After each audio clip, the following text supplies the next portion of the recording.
right, man, I seen a trade proposal going around where the Pistons would send Jaden Ivey, a short Thompson, to the Atlanta Hawks for Dejounte Murray and the number 1 overall pick. Also, they would send their draft pick, number 5, over to the Atlanta Hawks. My thing is this. I don't have a problem with it, to be honest. He was like, why? I mean, thing is, if you're going to build around Cade Cunningham, kind of crazy right here, because if Dejounte Murray going to be our primary ball handler, he's starting to shoot the ball a lot better. Great defender. He's shooting the ball a lot better. Say you draft Sar to go with Dern. I don't know much about Sar, just seen a little bit of, so he can stretch and shoot it and do some things. Dejounte can shoot it, facilitate. That way you can add a Miles Bridges or you can add a Brandon Ingram at the 3 that can stretch the floor. Honestly, I like it because Ivy, he deserves a change of scenery, and the short Thompson. The problem with that is, you waiting on guys to develop a jump shot. He very well could develop a jump shot. He's a great defender, but if I got some chance to kind of turn it around right here, I would. I wish Ivy and the short the best, but I do that. I bring Dejounte here to run the show. Good defensive player.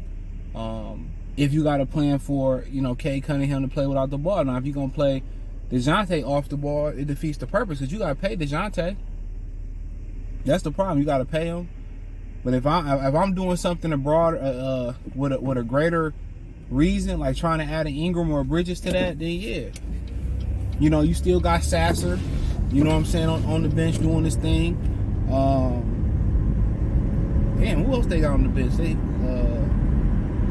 They got so many, man. I just figured the rest of the bench shit out. But I know I got Sasser on the bench. I think Wiseman gone.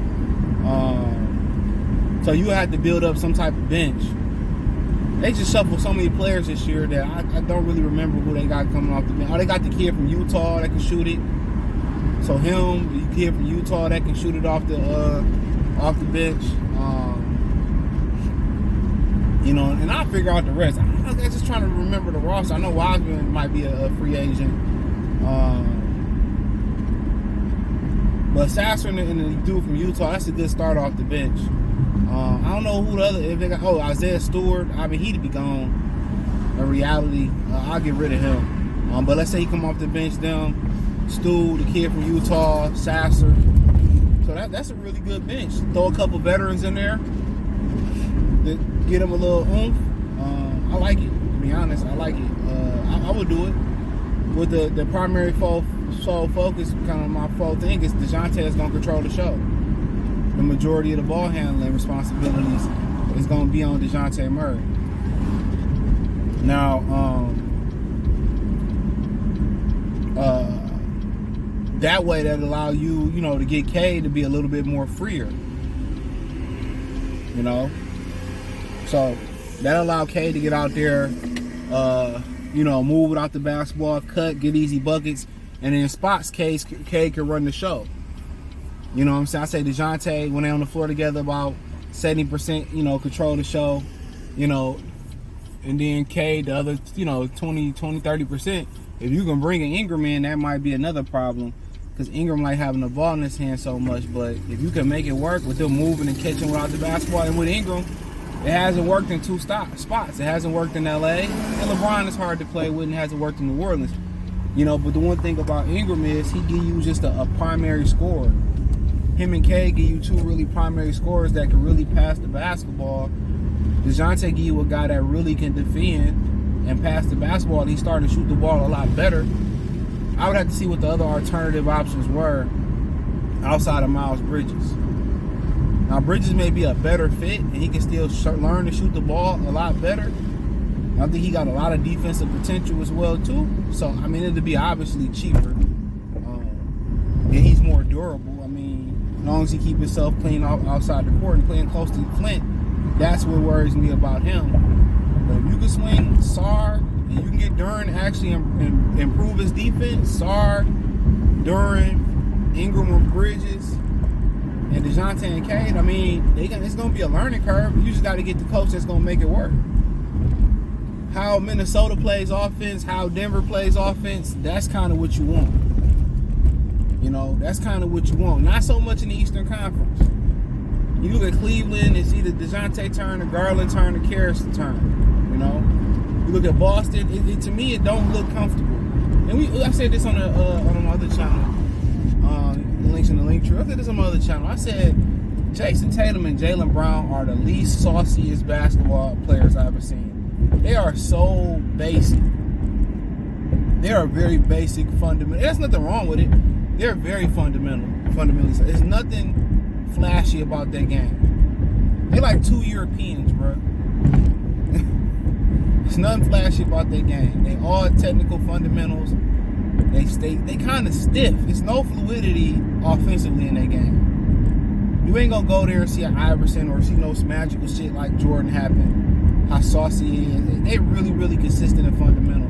But they take turns. It still doesn't look comfortable between them. It's your turn. It's my turn. It's your turn. That's because a lot of this generation can't play without the basketball. Drew Holiday is a combo guard. He's never been a true point. He's become a better true point, but in reality, he's a combo guard.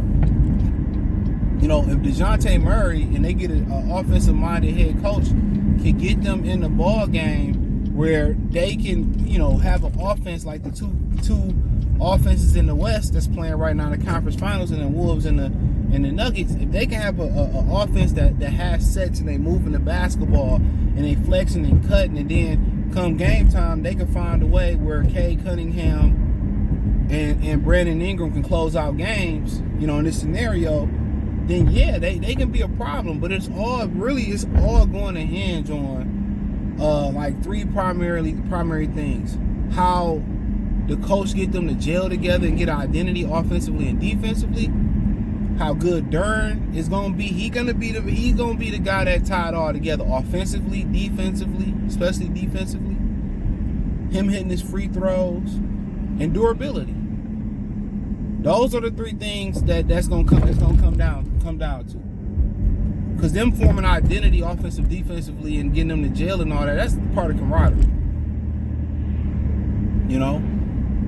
That's really what it boiled down to. Durham more important than anybody. That glue guy, like Ben was that glue guy, that's what you really need, that glue guy.